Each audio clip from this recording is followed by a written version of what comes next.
সারা বাংলাদেশে টার্গেট করে বিভিন্ন এলাকাতে মন্ত্রী মিনিস্টারদের বাড়ি ভাঙাচোরা করা হলো। তো এরই মধ্যে যেটি খবর এলো সেটা হলো গাজীপুরের একজন মন্ত্রী ছিলেন আকমা মোজাম্মেল হক। তিনি মুক্তিযোদ্ধা বিষয়ক মন্ত্রী ছিলেন এবং সরকারের মন্ত্রীদের মধ্যে সবচেয়ে যাকে বলা হয় সিনিয়র মন্ত্রী ছিলেন। তো তার বাড়ি ভাঙার জন্য কে বা কারা গিয়েছে বা বাড়িতে লুটপাট করার জন্য কে বা কারা গিয়েছে। এখানে বিপরীতমুখী কথাবার্তা শোনা যাচ্ছে। তো এখানে যে গুজবগুলো ছড়িয়ে পড়েছে সেটা হলো সেই বাড়িতে যারাই আক্রমণ করতে গিয়েছে বা লুটপাট করতে গিয়েছে তাদেরকে এলাকাবাসী গণপিটুনি দিয়েছে। কেউ বলছেন প্রচার হয়ে গেছে যে ওখানে ৩ জনকে একেবারে রীতিমতো গণপিটুনি দিয়ে মেরে ফেলা হয়েছে। এই ধরনের একটি গুজব ছড়িয়ে পড়েছে। আবার অন্যদিকে যারা ছাত্র জনতা তাদের বক্তব্য হলো যে সারা দেশে যে মব জাস্টিস হচ্ছে বা জ্বালাও পোড়া হয়েছে এটা মানে কিছু ক্ষেত্রে কেন্দ্রীয় সিদ্ধান্তে করা হয়েছে খুবই সিস্টেমেটিক ওয়েতে দিনের আলোতে। ভিগো মেশিন থেকে শুরু করে অন্যান্য যে মেশিনগুলো নেওয়া হয়েছে সবই করা হয়েছে। আবার অনেক ক্ষেত্রে দেখা যাচ্ছে যে ছাত্রদের নাম ভাঙিয়ে অনেকে এই চুরি ডাকাতির রাহাজানি করেছে। তো গাজীপুরে যারা সমন্বয়ক বা ছাত্র জনতা রয়েছেন তাদের মধ্যে হঠাৎ করে একটা দেশপ্রেম জাগ্রত হলো এবং তারা যখন খবর পেল যে এরকম একটা ঘটনা ঘটতে যাচ্ছে তখন তারা ঐক্যবদ্ধ হয়ে সেখানে যাওয়ার চেষ্টা করলো। তারা সেখানে গিয়ে তারাও ভীষণ রকম বিপদে পড়লো এবং অনেকে পিটুনির শিকার হলো। ওই অবস্থায় তারা আইনশৃঙ্খলা রক্ষাকারী বাহিনীর সাহায্য চাইলেন। অনেকে আইনশৃঙ্খলা রক্ষাকারী বাহিনীকে অর্থাৎ বিশেষ করে পুলিশকে টেলিফোন করে তাদেরকে নরমালি সমন্বয়করা এই সময় স্যার ডাকেন না, কিন্তু বিপদে পড়ে তারা স্যার ডেকেছেন এবং তাদের পা ধরেছেন, "স্যার আপনাদের দুটো পায়ে ধরি, আপনারা বাঁচান।" কিন্তু তারা নানা রকম টালবাহানা করেছেন। এই দেশপ্রেমিক ছাত্র এবং জনতাকে উদ্ধার করার জন্য সেখানে যাননি।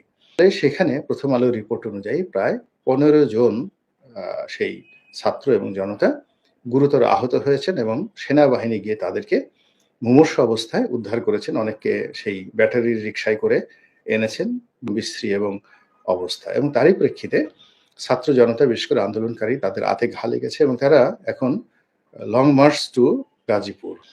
ফলে গাজীপুরকে কেন্দ্র করে একটি সংঘাত, অনিবার্য একটি সংঘাত সেটা আমাদেরকে দেখতে হবে এবং সেই সংঘাতে কি পরিণতি হতে পারে এবং সেই সংঘাতের মারাত্মক বিষক্রিয়া সারা দেশে কিভাবে ছড়িয়ে যেতে পারে সেই বিষয়ে বেনজিরের কথা মতো আওয়ামী লীগ যদি অর্গানাইজ হতে পারে, এগিয়ে যেতে পারে, পুলিশ সেখানে তাদেরকে প্রোটেকশন দিবে।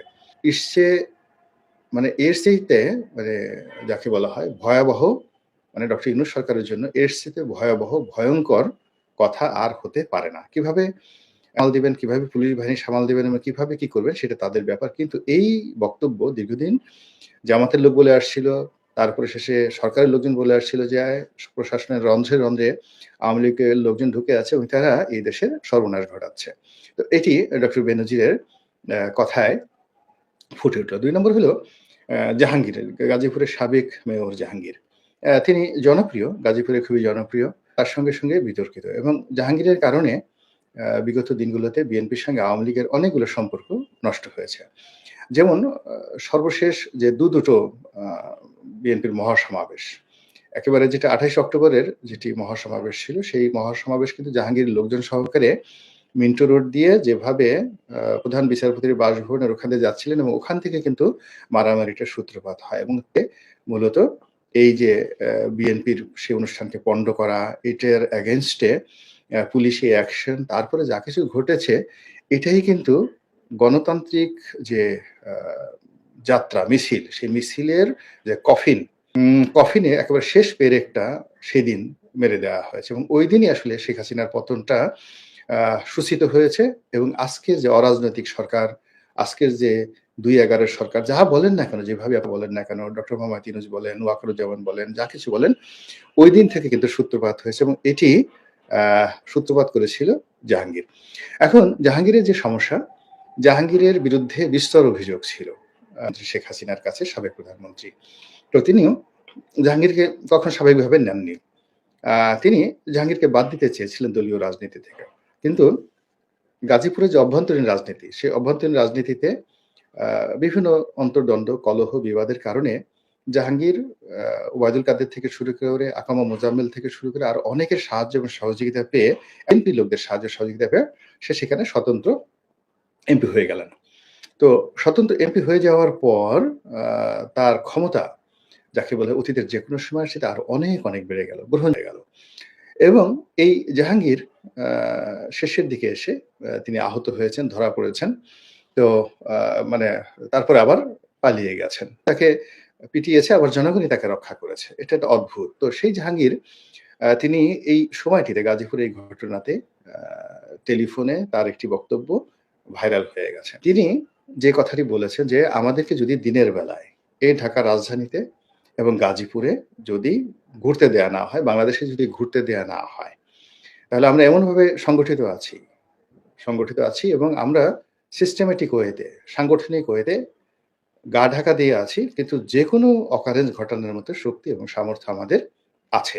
আমরা যদি দিনে আমাদেরকে চলতে ফিরতে দেয়া না হয়, আমরা রাতে কাউকে ঘুমাতে দেব না।" আপনি বুঝার চেষ্টা করুন। এটি অ্যা একটা রীতিমতো যাকে বলে গৃহযুদ্ধের হুমকি। রাতে আপনি শুয়ে আছেন, আমার কথাই চিন্তা করুন। যাদেরকে টার্গেট করছে তারা শুয়ে আছেন, তাদের আত্মীয়স্বজন শুয়ে আছেন। তো সেখানে গিয়ে দেখা গেল আগুন লাগিয়ে দিল। গান পাউডার আ দিয়ে আগুন লাগিয়ে দিল। পেট্রোল ঢেলে আগুন লাগিয়ে দেওয়া হলো। এটা তো জাস্ট জাহাঙ্গীরের কথা মতো তাদের জন্য ভাত মাছের বিষয় এবং বেনজিরের কথা মতো এখানে যদি পুলিশ সাহায্য করে তাহলে আল্টিমেটলি এখন যারা বড়, বড় কথাবার্তা বলছেন এই পুরো পরিস্থিতি উল্টে যেতে ২৪ ঘন্টা সময় লাগবে না।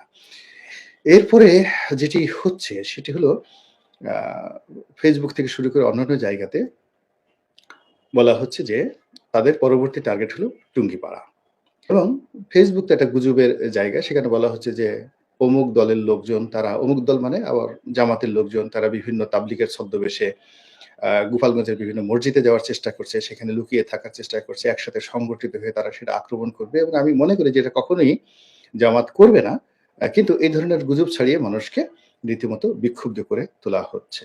এটি রীতিমতো বাঁধ ভেঙেছে।